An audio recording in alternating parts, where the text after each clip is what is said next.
Olá, boa tarde pessoal. Vamos conversar um pouco. Eu quero falar sobre a Bíblia, a ciência bíblica, né? Nós vivemos na época do fim, onde quase todos os dias nós ouvimos pessoas falar do arrebatamento da igreja, né? A igreja vai ser arrebatada e fica aquela expectativa do arrebatamento da igreja, do Apocalipse, que são tudo verdades, que são palavras reais. Eu acredito em tudo que a Bíblia fala, mas nós nem sempre entendemos tudo que a Bíblia fala, né? Por isso que existe muita confusão, né? Deus, ele é o Senhor de todas as coisas, mas nós muitas das vezes somos seres humanos e que muitas das vezes não entendemos muito o que está escrito aqui nessa palavra, né? Mas vamos lá.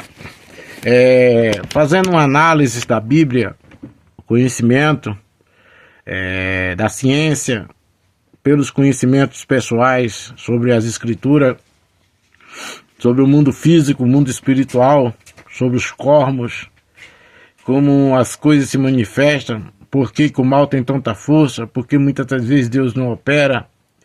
Quando a gente não tem conhecimento das coisas de Deus, muitas das vezes a gente até quer retrucar e tentar achar que existe injustiça, mas não existe injustiça em nada. O que existe é que nós colhemos tudo que plantamos, né?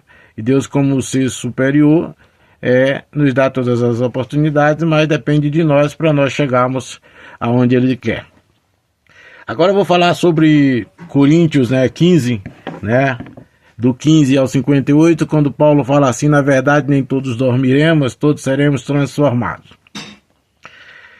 Agora eu vou falar sobre Coríntios. Outra hora acredito que falarei detalhadamente sobre Apocalipse, mesmo que eu comente alguma coisa sobre Apocalipse, mas não é o principal foco, né?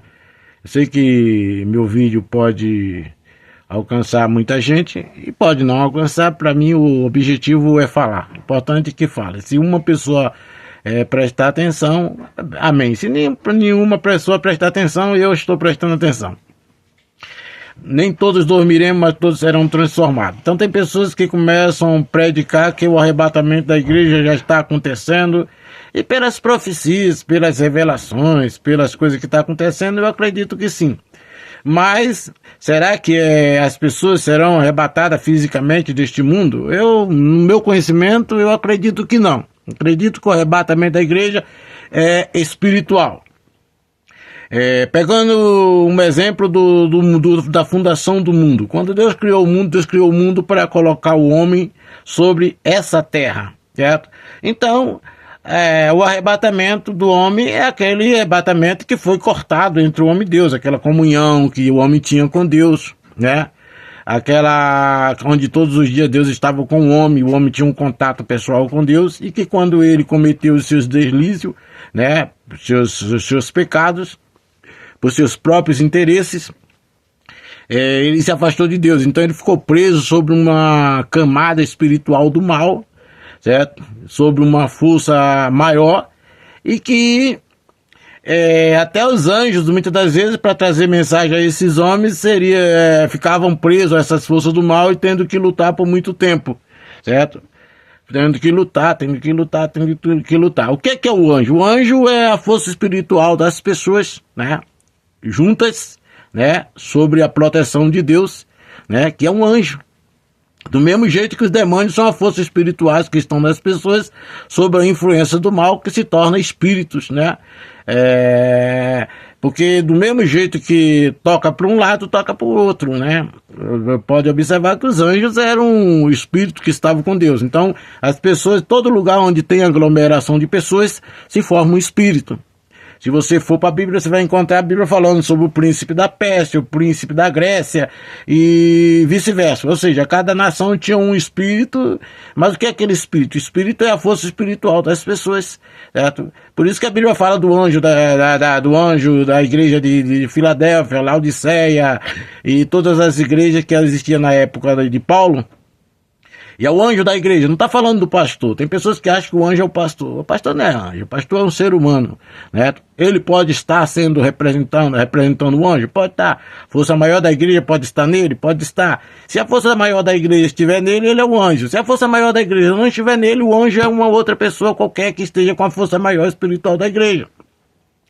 Porque senão um pastor ele poderia estar roubando, matando, se prostituindo, fazendo todo tipo de maldade e continuaria sendo anjo. Isso não existe. Então as pessoas elas não entendem, né? Elas têm a mente apagada para certos tipos de informações. Então elas acham o pastor é o anjo da igreja, independente dele ser filho das trevas ou ser filho de Deus, ele é o anjo. Isso não existe, né? O anjo da igreja que a Bíblia fala, e é o anjo da igreja, tá falando, e é o Espírito que está dentro da igreja, fala pro povo, anuncia tudo que eu tenho a falar, né? Senão te tira o teu lugar, certo? Porque quando as pessoas não se deixam usar por Deus, aquela força espiritual ela é tirada, ela vai para outro lugar, ou Deus recolhe para si, até que apareça alguém capaz de assumir aquela força, porque o mal já dominou, mas o mal para dominar depende das pessoas que se submete ao mal. Caso contrário, o mal não domina sozinho, né?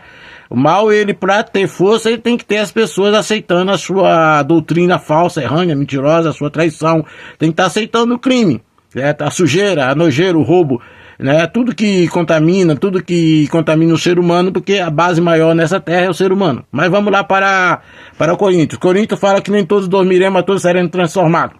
Eu, no meu conhecimento, no que chegou a mim, está falando do espiritual do homem que foi cortado. O homem, quando fala será arrebatado, no abrir e fechar de olho, está falando da comunhão que volta plenamente para Deus, né?